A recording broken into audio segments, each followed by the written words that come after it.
Para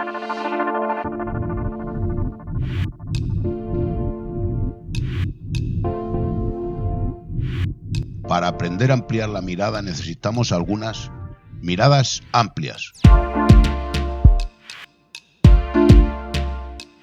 Con Ahmed Bajwitz.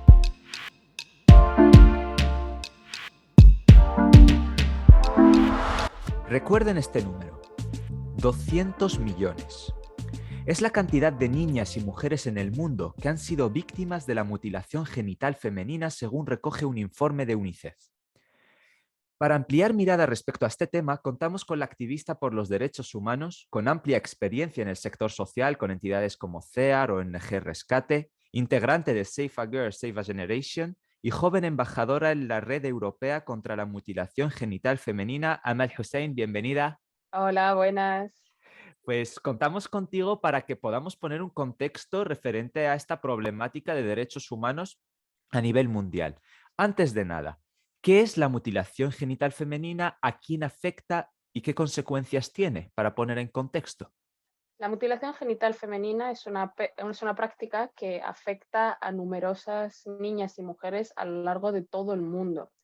Afecta a comunidades concretas dentro de los países. Alrededor de 30 países son las que se detecta que practican alguna de las formas de la mutilación genital femenina.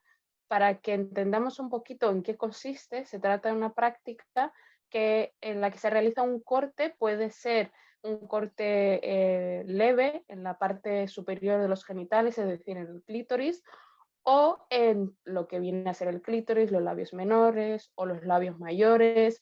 Afecta a la zona de la vulva y, dependiendo de la gravedad, se ha llegado a detectar hasta 3 tipos de prácticas. Está la cuarta, por un lado, que sería cualquier otro tipo de mutilación genital femenina realizada por razones no médicas. Estas 3 principales son las que se suele practicar en alrededor comunidades de unos 28 países en el continente africano. Sabemos que se practica en la zona asiática, por ejemplo, en Colombia. Sabemos que se practica en los Estados Unidos de América. Sabemos que se practica en Europa, hasta 12 países, si no me equivoco, en la que se practica. Sabemos que se practica en la zona asiática. Entonces es una afección que tiene lugar en todo el mundo. Claro, Como ya es hemos que dicho aquí no antes. hay distinción, ¿no? Acabas de mencionar casi todos los territorios del mundo y encima algunos que a lo mejor mucha gente pues se sorprendería, ¿no? Al escucharlo. Acabas de mencionar Colombia, en Latinoamérica, acabas de mencionar regiones del mundo en lo que a lo mejor la práctica a simple visión no se establece, ¿no? Exactamente. De hecho, por ejemplo, en los últimos informes en los que se ha estudiado, en el caso de Europa, es cierto que está muy vinculada a la población migrante que llega con estas tradiciones y estas prácticas, pero, por ejemplo, desde la ONG Save a Generation se ha intentado visibilizar que hay otros países que lo han practicado sin que tenga que ver ninguna vinculación con la población migrante, como puede ser el caso de los Estados Unidos de América, en la que hemos visto que hay población que ha sido afectada por la mutilación genital femenina por cuestiones relacionadas con la religión, es decir, la religión católica y algunas variantes de la religión en las que, pues, de una manera totalmente errónea se ha vinculado a la religión y se ha llevado esta práctica a niñas pequeñas. Digamos que también hay como que establecer una concienciación social sobre esta problemática, ¿no? Y también evitar la estigmatización, porque al final acabas señalando a unos sin tener en cuenta de que es una problemática a nivel colectivo, que es un problema de derechos humanos sin tener una distinción concreta referente a región de ser ¿no? Opción religiosa, ¿no? Que es una problemática muchísimo más amplia. ¿Cómo se puede combatir eso? ¿Cómo se puede trabajar eso? Como bien señalizas, es muy importante trabajar el tema de la estigmatización, porque esto es uno de los grandes problemas y lacras que más que bien hace mucho daño. La mutilación genital femenina, la forma más idónea sería combinar todos los mecanismos, es decir, los mecanismos legales, que ya la Unión Africana, por ejemplo, lo ha prohibido. En el caso de Europa, Asia y Latinoamérica también se encuentra prohibida por sus legislaciones, pero acompañarla de concienciación y sensibilización. ¿En qué consiste esto? llegar a entender y conocer exactamente qué es la mutilación genital femenina. Y cuando decimos esto, que suena algo que puede llegar a ser incluso interesante, porque deberíamos entender que ya se conoce, pero hasta 2007 no llegaron a ampliarse las definiciones sobre mutilación genital femenina. Llegar a conocer dónde se practica. Es algo muy importante, tenemos que entender que no todos los países lo practican. Hay países donde se practica, pero dentro de esos países hay comunidades que practican y otros que no saben qué es la mutilación genital femenina. Pongo como ejemplo Colombia. La mayoría de los colombianos que podamos conocer de diferentes regiones, lo mismo nunca en su vida ha conocido y ha oído algo de la mutilación genital femenina. Ocurre lo mismo con Kenia. Hay más de 40 comunidades conviviendo ahí. Algunas han oído hablar de ella, algunas la practican y otras en su vida han oído hablar de la mutilación genital femenina. Y el tercer mecanismo y muy importante, la sensibilización. Entender las razones y trabajar con ellas, con las comunidades, con las lideresas y los líderes de las comunidades para acabar con la mutilación genital femenina serían como el recetario perfecto para luchar contra esta práctica. Me parecía curioso una cosa que publicaste hace un tiempo, ¿no? Que era muy llamativa, pero que nos hace entender todo esto que intentas tú explicar ahora, ¿no? Que hablabas sobre que Madrid, que es esta ciudad en la que residimos, al menos resido yo mientras estamos haciendo la conexión, hay un centenar de niñas en riesgo de sufrir mutilación genital femenina en Madrid mismo, en nuestras calles. Em, pero ¿cómo se produce eso cuando, por ejemplo, España es un país que tiene prohibida esa práctica? Así es, la legislación, concretamente el Código Penal, prohíbe la mutilación genital femenina y lo castiga con penas de hasta 12 años. Sin embargo, la mayoría de la población que practica la mutilación genital femenina lleva a cabo lo que es la práctica durante la época vacacional. Es decir, tenemos que tener en cuenta que la mutilación genital femenina en la mayoría de las comunidades que están afectadas por ella se realiza entre los 0, es decir, los 7 días aproximadamente de haber nacido la niña, hasta los 15 años. Esa sería la media de rango. Las comunidades que residen en España y que lo practican, durante las vacaciones viajan a sus países de origen, es decir, en junio, que es cuando terminaría el periodo escolar y académico, y vuelven con las niñas, después de que hayan realizado la práctica de la mutilación, a España, aproximadamente en septiembre, que es cuando empieza el curso académico. Esta práctica es muy frecuente en muchísimas comunidades, sin embargo, por falta de estudios, investigación, conocimientos, no hay protocolos comunes, no hay una forma de trabajo concreta para poder detectar y llegar a ellas. Em, Entiendo yo que por estas razones también surge, ¿no?, el movimiento de Save a Girl, Save a Generation, ¿no? Quiero que nos cuentes bien de qué surge esto, porque además a ti te toca muy de cerca y relatarnos un poco la concienciación que se intenta establecer a través de un movimiento como este. Así es. De hecho, muy ligada a la pregunta que nos estabas haciendo, surge un poquito también una de las grandes razones por la cual se fundó Save a Girl, Save a Generation. Las mujeres de mi familia, casi todas ellas, han pasado por la mutilación genital femenina, entre ellas mi madre y mi tía. Hace años, una de las cuestiones también muy importante a tener en cuenta y tener muy presente sobre la mutilación genital femenina y las razones por las que aún se sigue practicando es el tema del tabú. Está prohibidísimo hablar de la mutilación genital femenina. ¿Qué ocurre? Que un día, pues mi tía se quedó embarazada, tuvo a su bebé y resultó ser una niña. Aquí ya se le rompieron todos los esquemas porque ella había pasado por la mutilación genital femenina y no estaba dispuesto a que su hija pasara por lo mismo. Por lo que empezó a hablarlo con mi madre.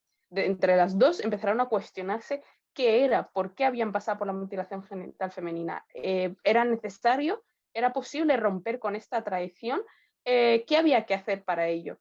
Y ahí empezaron a investigar todas las razones que había detrás y desmontando uno por uno todos los mitos, todas las historias, todas las cuestiones tradicionales que lo vinculaban. Y una vez llega a esa conclusión de que no había ni una sola razón por la cual ni ellas ni sus hijas debían haber pasado por la mutilación genital femenina, tomaron la decisión de que no pasarían por ello.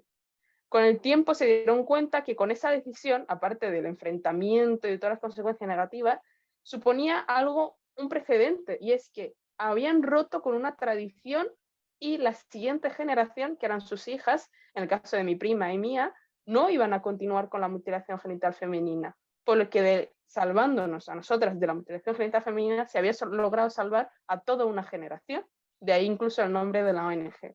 Y una vez que llegaron a España, se dieron cuenta de los pocos recursos que había en el ámbito de la formación, de la sensibilización, incluso la propia legislación está bastante empobrecida en cuanto al entendimiento de la mutilación genital femenina, no hace distinciones de los diferentes tipos por falta de conocimientos o etcétera. Los propios recursos y agentes sociales de los que disponemos en la Comunidad de Madrid y en el resto de España tampoco cuentan con las herramientas para llevar a cabo un protocolo de prevención, detección o intervención en el ámbito de la mutilación genital femenina. Así que voluntariamente decidieron, desde que llegaron aquí, trabajar y convertirse en esos agentes que ellas mismas consideraban necesarias dentro de nuestra comunidad en España para formar y sensibilizar al respecto. ¿Cómo se trabaja, digamos? ¿Cómo se establecen esos criterios para cumplir esos objetivos? No sé, talleres, redes de contacto, de acompañamiento. Tal cual señalas, nosotros trabajamos en detectar la comunidad afectadas y trabajar con ellas, sobre todo con mujeres procedentes de comunidades afectadas. Trabajamos con ellas en talleres, en actividades, haciendo uso de las clases también que impartimos de castellano para también a la vez llevar a cabo talleres de sensibilización, de autoconocimiento del cuerpo femenino, poner un poco, romper esa barrera del tabú sobre la mutilación genital femenina. Por otro lado, formamos desde hace años a los principales agentes del sector social, es decir, desde la Policía Nacional hasta el tema sanitario, doctores y doctoras de los hospitales, enfermeras, llegamos a todas para que puedan estar formadas al respecto sobre cómo hacer y cómo intervenir en caso de encontrarse con una persona que está en peligro o que es superviviente de mutilación genital femenina. También en las aulas universitarias, porque también es algo muy importante porque tenemos en cuenta que el alumnado de hoy va a convertirse en el profesional de mañana, por lo cual también llegamos a ellos mediante nuestras formaciones y también intentamos trabajar formando a mediadoras, que es un proyecto muy bonito que estuvimos haciendo en los últimos años y que este año termina, y es que ahora mismo hemos formado hasta 8 mediadoras que están totalmente capacitadas para detectar, prevenir e intervenir en caso de que se detecte un peligro de mutilación genital femenina o que nos encontremos con supervivientes de mutilación genital femenina. Y digamos que también se hacen nexos de cara internacional, ¿no? Entiendo que, por ejemplo, tu labor como embajadora dentro de la red europea intenta establecer ese nexo, ¿no? De alguna manera. Así es, en los últimos años trabajamos con la Red Europea contra la Mutilación Genital Femenina para saber un poquito también cómo trabajan el resto de los países, qué protocolos están llevando a cabo, si han funcionado o han fracasado, qué retos se encuentran y crear también una base de datos conjunta sobre la mutilación genital femenina en Europa. Esta labor también a nivel de crear vínculo y crear conexiones ayuda muchísimo, sobre todo para, como digo, hacernos un poco de apoyo entre nosotras y también ver qué ha funcionado en otros países para llevarlo a cabo aquí en España. ¿Qué objetivos, digamos, os marcáis aquí a corto o medio plazo? Desde la entidad de aumento, a corto o medio plazo, diríamos acabar con la mutilación genital femenina directamente, pero también tenemos que ser realistas. Entonces, trabajamos en proyectos. En Kenia trabajamos en un proyecto que se llama Safe in Nairobi. Este proyecto pretende dar acogida y cobijo a jóvenes que han sido supervivientes de la mutilación genital femenina o que están en riesgo. Entonces, les ofrecemos apoyo en diferentes áreas de su vida, desde acogida hasta orientación, ya sea laboral o educativa.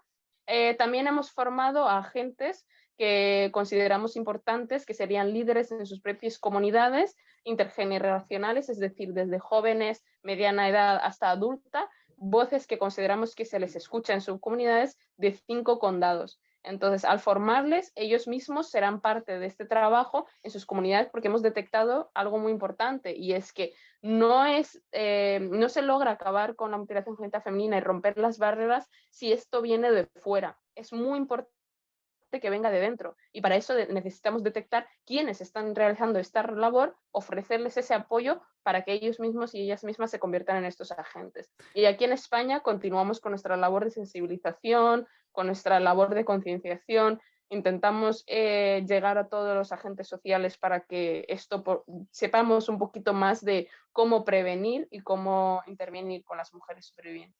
Y ahora, por ejemplo, alguien que nos esté escuchando tranquilamente, intentando analizar esta problemática, intentando comprender más sobre ella, si nos puedes también facilitar algunas fuentes de conocimiento cercanas y de alguna manera también informar sobre cómo pueden ayudar en esta labor o cómo pueden aportar su granito de arena para poder mejorar esta situación.